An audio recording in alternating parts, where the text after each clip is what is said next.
सनातन धर्म और इस्लाम में कोई भी नहीं है, और हिंदू धर्म तो कोई धर्म ही नहीं है। इस्लाम को सारी दुनिया में एक इंसानियत का सबसे बड़ा पाठ सिखाने वाला धर्म मानने के लिए लोगों को समझावे। वेदों का रस निचोड़ करके मोहम्मद साहब ने परमात्मा की इबादत करके परमात्मा के पैगाम को एक ही कलमे में दे दिया। इससे बड़ा ग्रंथ दुनिया में और क्या हो सकता है। इस महान कार्यक्रम के आयोजक गण, आगंतुक अतिथिगण एवं धर्म प्रेमी सज्जनों, भगवान की जब कृपा होती है तो कभी धर्म की सच्चाई को जानने का अवसर मिलता है। मुसलमानों के बीच में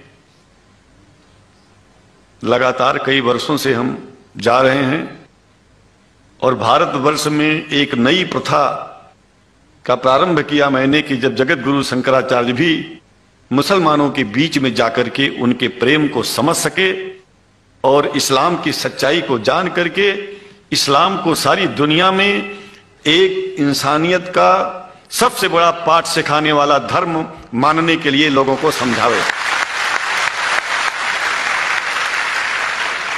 जब लोग इस्लाम को बेदर्द, मुसलमान को बेदर्द, तलवार के जोर पर चलने वाला धर्म बताते हैं तो अगर शायद धरती में कोई दुखी होता होगा तो सबसे ज्यादा दुख मुझको होता है।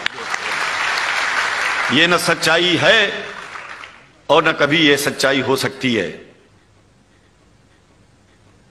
जिस इस्लाम ने पहला कलमा ही कुरान शरीफ का ये बताता है कि नहीं है इबादत के काबिल सिवाय परमात्मा के और कोई, ला इलाहा इल्लल्लाह मोहम्मद रसूल अल्लाह। भला आप बताइए, वेदों का रस निचोड़ करके मोहम्मद साहब ने परमात्मा की इबादत करके परमात्मा के पैगाम को एक ही कलमे में दे दिया। इससे बड़ा ग्रंथ दुनिया में और क्या हो सकता है। अगर कुरान के पहले कलमे को ही पढ़ करके हिंदू अपने धर्म का पालन करना चाहे तो उससे बड़ा धर्मात्मा शायद कोई नहीं होगा। कुरान को हमने गहराइयों में जाकर के तो नहीं अनुभव किया, लेकिन कुरान के मानने वालों के हृदय की गहराइयों में जाके देखा कि अगर इस्लाम को पूरी दुनिया अगर स्वीकार कर ले तो इसमें कोई बुराई नहीं है। इस्लाम परमात्मा के द्वारा बताया गया सिद्धांत है। इस्लाम किसी व्यक्ति का अपना नियम नहीं है, अपना सिद्धांत नहीं है। कुछ लोग भेदभाव पैदा करने के लिए इस धरती पर मुसलमानों को बेदर्द कह देते हैं, इस्लाम को बुरा कह देते हैं। मैं कहता हूं उनसे बुरा इस दुनिया में कोई नहीं है। वो शैतान के बच्चे हैं, खुदा के बच्चे नहीं हैं। क्योंकि जहां तक मेरी अपनी पहुंच है, हमने वेदों को पढ़ा, पुराण को पढ़ा, शास्त्रों को, हिंदू धर्म ग्रंथों को पढ़ा। उसके बाद में मुसलमानों के बीच में जाना शुरू किया। हमने मुसलमानों से हाथ मिलाया तो हमारा विरोध किया गया। ये अंडा खाने वालों से हाथ मिलाते हैं, शंकराचार्य कैसे हैं। अरे हमने कहा कि तुम्हारी समझ में नहीं आ रहा है। वो 5 बार इबादत कर लेते हैं खुदा की, तुम घास खाते हो और एक बार भी इबादत नहीं करते हो, तो तुमसे बड़ा अधर्मी दुनिया में कौन है। तुम अपने अधर्म को देखो। किसी के पवित्रता के सिद्धांतों का विरोध करना पहला अधर्म है। आप क्या खाते हैं, कैसे रहते हैं, अगर हमें आप दुखी नहीं करते हैं तो आपसे बड़ा इंसान दुनिया में कोई नहीं है। हम घास खाएं और आपके दिल को चोट पहुंचाएं तो हमसे बड़ा अधर्मी कोई नहीं है दुनिया में। कहने का तात्पर्य सिर्फ एक है कि मैंने ये अनुभव किया है कि ये मैं एक बात जो मैंने देखा है, आप लोगों से जो प्रेम मुझे मिलता है, लोग पूछते हैं कि आप मुसलमानों में क्यों जाते हो, आप तो शंकराचार्य हो। हमने कहा कि भाई मुसलमानों से पूछो कि हमसे इतना प्रेम क्यों करते हैं। वो हमसे जो प्रेम करेगा हम तो जाएंगे। कहा फिर क्या हम प्रेम नहीं करते क्या। हमने कहा कि हम तो तुम्हारे बीच में पैदा हुए और तुम मुसलमानों से प्रेम नहीं करते, इसलिए हम तुमसे प्रेम नहीं करते। मैं आप लोगों के बीच में आकर के एक बात बताता हूं।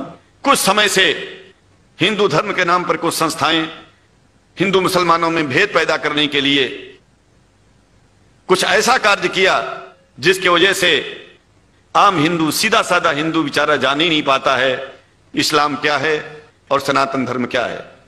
सनातन धर्म और इस्लाम में कोई भेद नहीं है, और हिंदू धर्म तो कोई धर्म ही नहीं है। सनातन धर्म धर्म है, और शायद जो संस्कृत का सनातन शब्द है, अगर किसी भाषा में उसको इस्लाम कहा जाए तो कोई बुरी बात नहीं है। इस्लाम और सनातन में कोई भेद नहीं है, क्योंकि परमात्मा एक है, परमात्मा सबका है। यह संदेश ऋषियों मुनियों ने दिया, और यही संदेश परमात्मा का भेजा हुआ संदेश स्वयं हमारे मोहम्मद साहब ने इस पैगाम को हमको दिया। तो हम भेदभाव क्यों करें? यहां पर भारत का मुसलमान, एक बात बिल्कुल मैं स्पष्ट बता रहा हूं आपसे, अगर भारत का मुसलमान सो गया तो भारत सो जाएगा। इसलिए भारत को जगाना है तो मुसलमानों को जागते रहना पड़ेगा। भारत जाग जाएगा, पूरी दुनिया जाग जाएगी। यह भी मैं जानता हूं कि भारत के सच्चे हिंदुओं को, जो सच्चे सनातन धर्मी हैं, उनको मुसलमानों से प्रेम चाहिए, उनको मुसलमानों से भेद नहीं चाहिए। अगर कोई अच्छा हिंदू है, सच्चा हिंदू अपने को कहता है, तो पहले तो सनातन धर्म को मानता हो। अगर हिंदू की परिभाषा सनातन धर्म से हट करके कोई परिभाषा है, तो ऐसे हिंदू धर्म को मैं तिलांजलि देता हूं। हिंदू धर्म कुछ नहीं है। फिर हिंदू धर्म वही है जो वेद को माने, पुराण को माने और सनातन को माने। सनातन धर्म धर्म है, और उस धर्म को न मान के अपनी एक नई व्यवस्था चलाना शुरू कर दे, इसका मतलब यह है, और नाम भगवान का ले। एक बात और बता देता हूं, भगवान कोई आदमी की तरह नहीं है कि रोज रोज नियम बदलेगा। रोज रोज नियम बदलना आदमियों का काम है।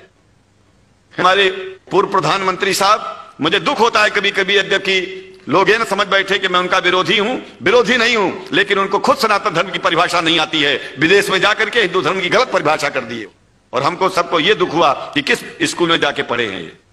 धर्म के बारे में बिना पढ़े हुए धर्म के बारे में बोलना गलत है। पहले धर्म को जान लेना चाहिए, फिर धर्म के बारे में बोलोगे तो प्रेम फैलेगा, शांति फैलेगी, इंसानियत सारे चारों तरफ, चारों दिशाओं में इंसानियत का प्रकाश होगा। और मैं तो कहता हूं कि अगर शंकराचार्य लोग सब मिलकर के इस विचार में स्थित हो जाएं कि सनातन धर्म वो धर्म है जो इस्लाम से अलग नहीं, इस्लाम वो धर्म है जो सनातन से अलग नहीं, जो भेद पैदा होता है या राजनीति में होता है, साम दाम दंड भेद, ये राजनीति में है, धर्म में नहीं है।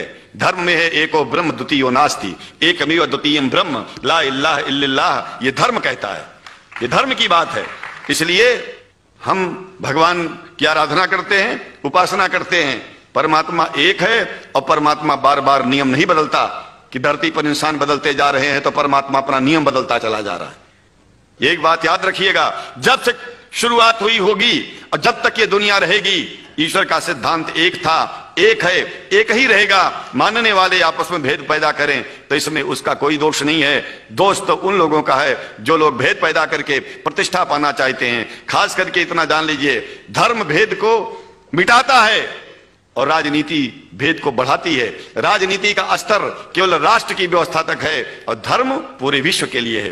राजनीति से केवल आप देश का हित कर सकते हैं, लेकिन अगर विश्व का हित करना चाहते हैं तो धर्म की आवश्यकता है, और वो धर्म कुरान में स्पष्ट रूप से अच्छी तरह से समझाया गया है, बताया गया है। हमें हिंदी की कुरान भी प्राप्त है, उपलब्ध है, आज अंग्रेजी की भी मिल गई है।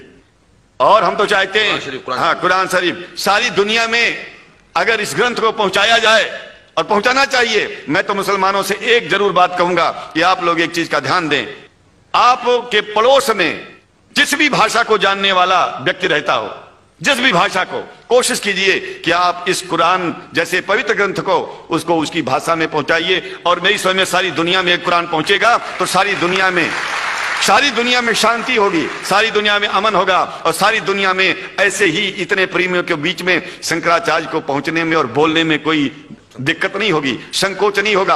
आप लोग भी निडर हो जाइए, आप लोग भी संकोच छोड़िए। हम जानते हैं कभी कभी संकोच में, कभी कभी इस देश के कुछ जो फिरका परस्त लोग हैं, उनकी उल्टी सीधी योजनाओं में हम लोग एक दूसरे से मिल नहीं पाते। हम हाथ पसारे हुए आपके सामने खड़े हैं, आए हैं, हम आपको गले से लगा रहे हैं, लगाते हैं, दिल भी मिलाएंगे, गला भी मिलाएंगे, और जरूरत पड़ गई तो आप लोगों के लिए दिल कटाने की और सिर कटाने की जरूरत पड़ जाए तो इस्लाम की रक्षा के लिए शंकराचार्य आपका साथ देगा।